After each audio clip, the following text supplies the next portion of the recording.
Hi friends, welcome to relax recipes. இன்றைக்கி நம்ம பெருங்காயத்தூள் எப்படி பண்ணலாம் அப்படின்னு தான் பார்க்க போகிறோங்க. பெருங்காயத்தூள் நம்ம எதுலேருந்து பண்ணுவோம் அப்படின்னா கட்டி பெருங்காயத்துலேருந்து பண்ணலாம். கடையில் வாங்குகிற பெருங்காயத்தூளோட இந்த மாதிரி கட்டி பெருங்காயத்தூளில் நம்மளே வீட்டில் பெருங்காயத்தூள் பண்ணுனா நல்ல ஃப்ளேவர் இருக்கும். இது எப்படி இருக்குன்னு காட்டுறேன் உங்களுக்கு. பாருங்கள், கட்டி பெருங்காயம் இப்படி தான் இருக்கும் உங்களுக்கு. இது எப்படி பெருங்காயத்தூள் பண்ணலான்னு பார்க்கலாங்க. இப்போ சில சமயம் இது கொஞ்சம் சாஃப்டாக தான் இருக்குது, சில சமயம் நல்ல ஹார்டாக இருக்கும். அந்த சமயத்தில் நமக்கு பீஸ் போட முடியாது. நீங்கள் அந்த மாதிரி ஹார்டாக இருந்தது அப்படின்னா இந்த மாதிரி சூடான பேனில் ஒரு நிமிஷம் வச்சு எடுங்க, சாஃப்டாகிடும். அதுக்கப்புறம் சின்ன சின்ன பீஸாக நம்ம கட் பண்ணி எடுத்துக்கலாம். இப்போ பாருங்கள், நல்ல சாஃப்ட் கொடுத்துட்டு இப்போ இதை எடுத்து சின்ன சின்ன பீஸாக கட் பண்ணி எடுத்துக்கலாம். பாருங்கள், இந்த மாதிரி பீஸ் போட்டு எடுத்தாச்சு. இப்போ நம்ம இதை பவுடர் பண்ணலாம். இதை நம்ம டைரெக்டாக பவுடர் பண்ண முடியாதுங்க. இதை பேனில் போட்டு லேசாக வறுத்து எடுத்து தான் நம்ம பவுடர் பண்ணணும். நீங்கள் வெறும் பேனில் போட்டு கூட வறுக்கலாம், எண்ணெய் எதுவுமே சேர்க்காமல் வறுக்கலாம். பாருங்கள், சின்ன சின்ன பீஸாக கட் பண்ணி எடுத்தாச்சு. இப்போ பெருங்காய பவுடர் தயாரிக்கிறதுக்கு என்ன பண்ணணும்னா இதை நல்லா வறுத்து எடுக்கணுங்க.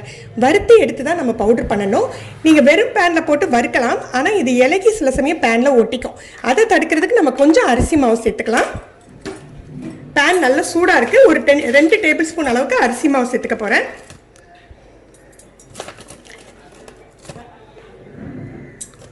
பேனில் போட்டோன்னே மாவு சூடாயிரும்.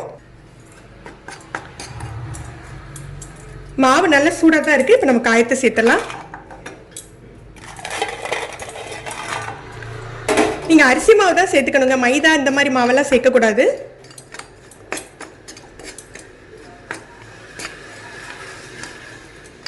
இது அந்த மாவில் சூடு பட்டு அது இந்த பெருங்காயம் கட்டி பெருங்காயத்தில் பட்டு கட்டி பெருங்காயம் எல்லாம் பொரிஞ்சு வரும். அந்த அளவுக்கு நம்ம வறுத்து எடுத்துக்கலாம். லோ ஃப்ளேம்லேயே வச்சுக்கோங்க.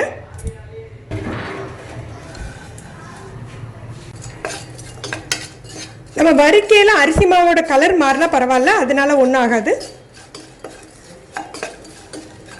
பாருங்க எப்படி பொரியுதுன்ட்டு பார்த்தாலே உங்களுக்கு தெரியும். சின்ன சின்ன பீஸ்லாம் எப்படி பொரிஞ்சு வருதுன்ட்டு. இன்னும் கொஞ்சம் கிடக்கட்டும். நீங்கள் ரொம்ப பெரிய பீஸாக இருந்தால் கூட இந்த மாதிரி 2ஆக கட் பண்ணி விட்டுக்கோங்க.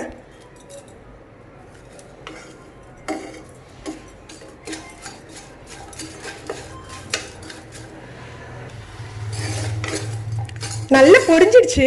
நம்ம இதை எடுத்தாக்கில் கொஞ்சம் சாஃப்டாக இருக்க மாதிரி தாங்க தெரியும். கொஞ்சம் நேரம் ஆற வச்சா போதும், நல்ல கிறிஸ்பி ஆயிரும். இந்த மாவை தட்டிட்டு நம்ம பவுடர் பண்ணிக்கலாம்.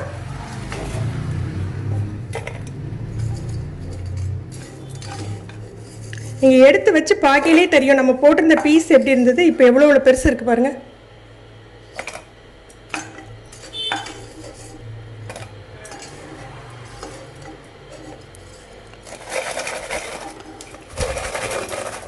இதை நல்லா ஆற வச்சு நம்ம பவுடர் பண்ணி எடுத்துடலாம்.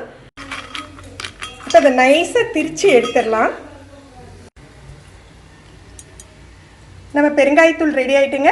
இப்போ நம்ம கடையில் வாங்குகிற ரெடிமேட் மிக்ஸை நம்ம 1/2 ஸ்பூன் போட்டால் இது 1/4 டீஸ்பூன் போட்டாலே போதும், அவ்வளோ வாசமாக இருக்கும் உங்களுக்கு.